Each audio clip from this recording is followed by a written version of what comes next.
नमस्ते सभी लोगों को। मैं मैथिली ठाकुर प्रणाम करती हूँ और मेरे साथ आज मेरे दोनों भाई भी हैं यहाँ पर, अयाची ठाकुर और ऋषभ ठाकुर, और हम लोग बहुत सारे गीत आपको सुनाने वाले हैं। बस 2 मिनट का समय और माइक का सेटिंग हो जाता है।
पनिया के जहाज से, पनिया के जहाज से पन्निया पनिया हो, पनिया के जहाज से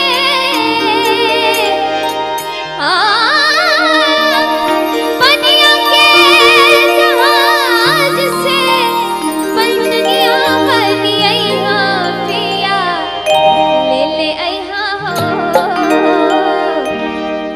ले ले अइहा हो पिया सिंदूर बंगाल से, ले ले अइहा हो पिया सिंदूर बंगाल से, सिंदूर बंगाल से, सिंदूर बंगाल से, ले अइहा हो पिया सिंदूर बंगाल से, ले ले अइहा हो पिया सिंदूर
पिया चोलिया मुल्तान के, चोलिया मुल्तान के, चोलिया मुल्तान के, ले आईना हो पिया चोलिया मुल्तान के, ले आईना हो पिया सिंदूर बंगाल से, ले आईना हो पिया सिंदूर बंगाल से, ले आईना हो पिया सिंदूर बंगाल से, ले आईना हो पिया सिंदूर बंगाल से।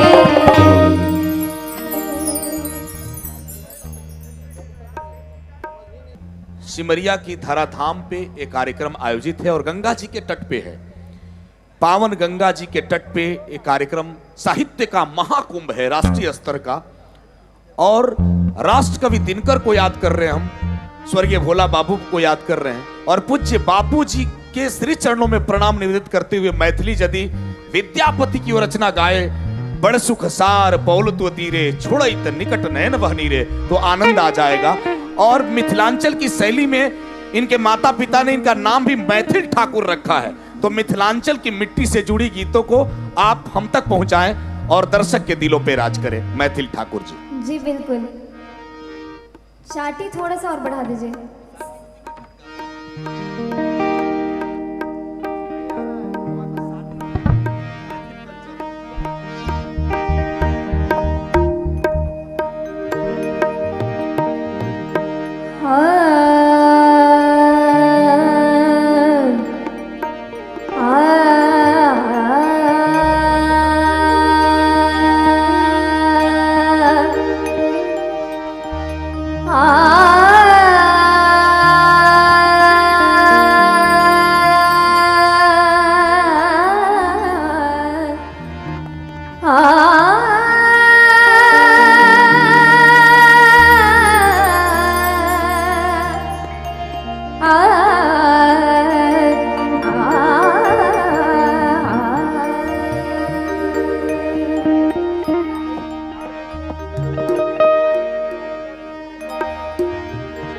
बड़ सुख सार पावल धोवती रे, बड़ सुख सार पावल धोवती रे, छाड़ैत निकट छाड़ैत निकट नयन बहनी रे, बड़ सुख सार पावल धोवती रे, छाड़ैत निकट नयन बहनी रे, बड़ सुख सार।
हेलो।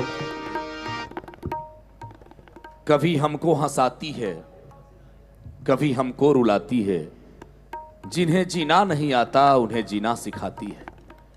मैथिल कोकिल कंठ, मैथिली ठाकुर का एक शानदार भजन आपने सुना। और यकीनन जब वो बड़ा सुखसार विद्यापति जी का जब गुणगान कर रही थी गंगा तट पे, तो ऐसा लग रहा था कि इसने उत्सव को महोत्सव बनाया है। अपने स्वर के बांसुरी से आपके दिल तक अमर संगीत की ध्वनि को पहुंचाने में कामयाब हुई है मैथिल ठाकुर। लोक संस्कृति विधा की सबसे कम उम्र में गाने वाली सबसे अच्छी गायिका के रूप में बिहार की इस बेटी ने नाम किया है। मैं बड़ी शान से कहूंगा, बड़े प्यार से कहूंगा कि जो मिथिलांचल में गाली गाई जाती है, गाली जिसको, वो बड़ा ही मीठा होता है।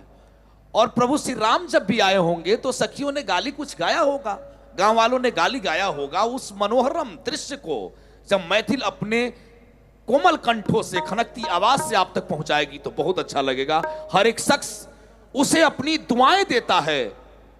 मैं आदरणीय विपिन भैया को समर्पित करता हूं। हर एक शख्स उसे अपनी दुआएं देता है, वो जहां जाता है मेला सा लगा लेता है। हर एक शख्स उसे अपनी दुआएं देता है, वो जहां जाता है मेला सा लगा देता है। न जाने कौन सा आशीर्वाद बापू ने उन्हें दे दिया है कि वो दुश्मनों से भी तारीफ करा लेता है। मैं चाहता हूं कि बड़े प्यार के साथ आप सब सुन रहे हैं और आपके दिलो दिमाग पे मैथिल ठाकुर पहुंच रही है, आपके अंतः मन तक पहुंच रही है और आपको बड़े सुकून के साथ संगीत का आनंद दे रही हैं। तो गाली जो मिथिलांचल का है वो बड़ा ही खूबसूरत है। आइए उसके रंग में डूब जाएं मैथिल के सुमधुर आवाज से।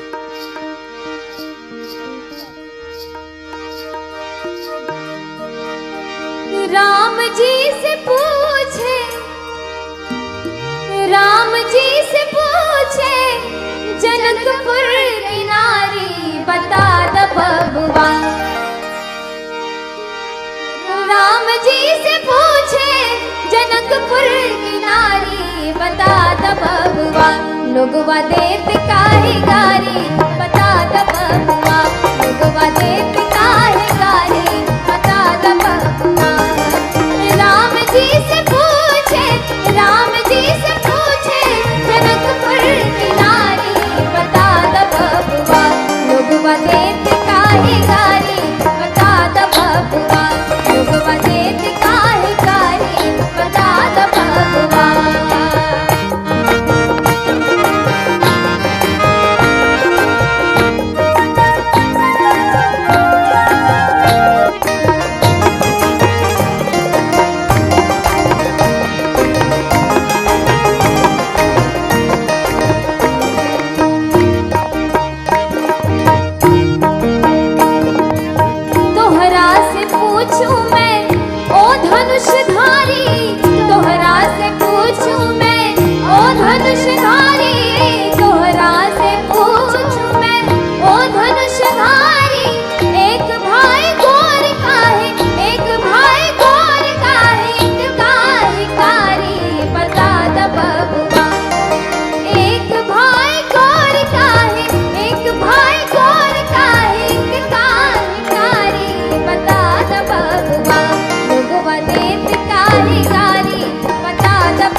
लोगवा देत काहे गारी बता द बबुआ लोगवा देत काहे गारी बता द बबुआ राम जी से पूछे जनकपुर के नारी बता द बबुआ लोगवा देत काहे गारी बता द बबुआ लोगवा देत काहे गारी बता द बबुआ लोगवा देत काहे गारी बता द बबुआ लोगवा देत काहे गारी बता द बबुआ लोगवा देत काहे गारी बता द बबुआ